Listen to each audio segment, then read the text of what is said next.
بسم الله الرحمن الرحيم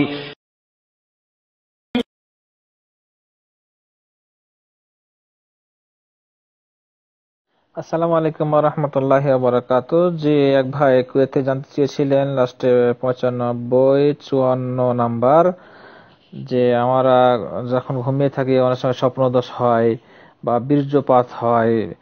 তো এই বীর্য যেটা বের হয় এটা তো অনেক সময়তে কম্বলে অথবা বিছানায় লেগে যায়।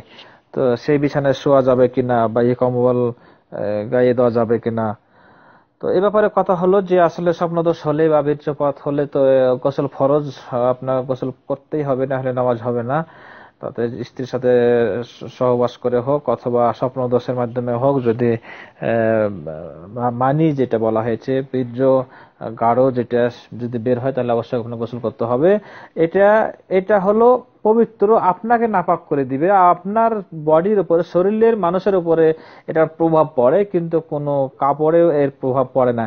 এই ব্যাপারে 3টি কওল আছে, ইখতিলাফ আছে, মতনৈক্য আছে। তো 1 নম্বর কথা কওল বলা হচ্ছে যে এটা অপবিত্র। কেউ কেউ বলছেন যে প্রসাব যেমন অপবিত্র সেরকম এটা অপবিত্র হয়ে যায়, প্রসাব লাগলে যেমন ধোয়া লাগে সেটাও এরকম ধুতে হবে, আপনার কাপড় ধোয়া লাগবে। ইমাম মালিক, আউজাই, সাউরি এই পথে গেছেন। আর দ্বিতীয় কওল হলো বা দ্বিতীয় মত হলো যে এটা অপবিত্র, তবে সেটাকে যদি ঘষে উঠিয়ে দেওয়া হয় তাহলে যথেষ্ট হয়ে যাবে। এটা এদিকে মত গেছেন আবু হানিফা, ইসহাক বা অন্যান্য ইমামগণ। আর তৃতীয় মত হলো যে সেটা পবিত্র, এটা পবিত্রই, কিন্তু এটা একটু মানে ঘৃণিত বিষয়ের মতো একটা হয়ে যায়। যেমন আপনার নাকের ময়লা বা থুথু, এটা যেমন একটা সামাজিকভাবে খারাপ লাগে, কিন্তু থুথু বা নাকের ময়লাটা আর অপবিত্র নয়। সেই দিক থেকেই বলা হয়েছে যে এটা পবিত্র।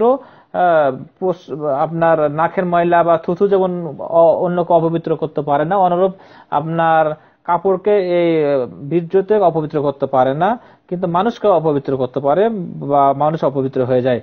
তো সে এইটার মত গ্রহণযোগ্য।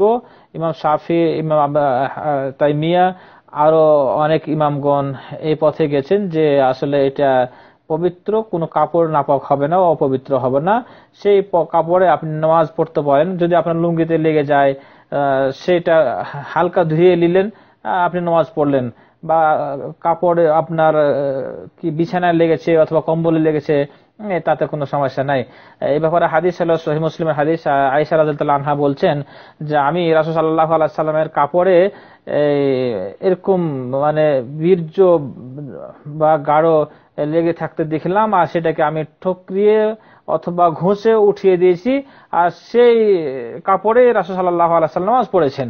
এ ব্যাপারে আরো হাদিস আছে যে আমি রাসূল সাল্লাল্লাহু আলাইহি সাল্লামের কাপড় ধুয়ে দিয়েছি, সে যে কাপড়ে এই বীর্য লেগেছিল সেটা আমি ধুয়ে দিয়েছি, সেই কাপড়ে আল্লাহ রাসূল নামাজ পড়েছেন।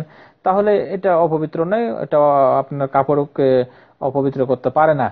তো তবে উত্তম হলো, ভালো হলো যে সেই জায়গাটুকু আপনি ধুয়ে নিবেন, তাহলে মনে থেকে একটা তৃপ্তি পাবেন। কারণ অনেক সময় সেটা যদি লেগে থাকে আপনার কম্বলে বা বিছানায়, তাহলে ঘিন্না লাগে।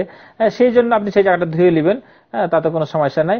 কাপড় সেই জায়গা ধুয়ে নিলেন, নামাজ পড়লেন, সেই কাপড়ে নামাজ পড়লেন। অনেকের আকীদা বিশ্বাস আছে যে যে গায়ে যে কাপড় থাকে, গেঞ্জি বা শার্ট, আর যদি স্বপ্নদোষ হয় তাহলে সেই গেঞ্জিকে ছাটও নাকি অনেকে ধয়। এটা ভুল, এটা ভুল, এটা ধোয়া লাগবে না, এটা আপনার এই কাপড় অপবিত্র হয় না। এটা খেয়াল রাখবেন। আপনি অপবিত্র হয়েছেন, আপনি গোসল করেন, আপনার জন্য গোসল ফরজ, কিন্তু কাপড় ধুতে হবে এমনটি কথা নয়। জাযাকাল্লাহ খাইর।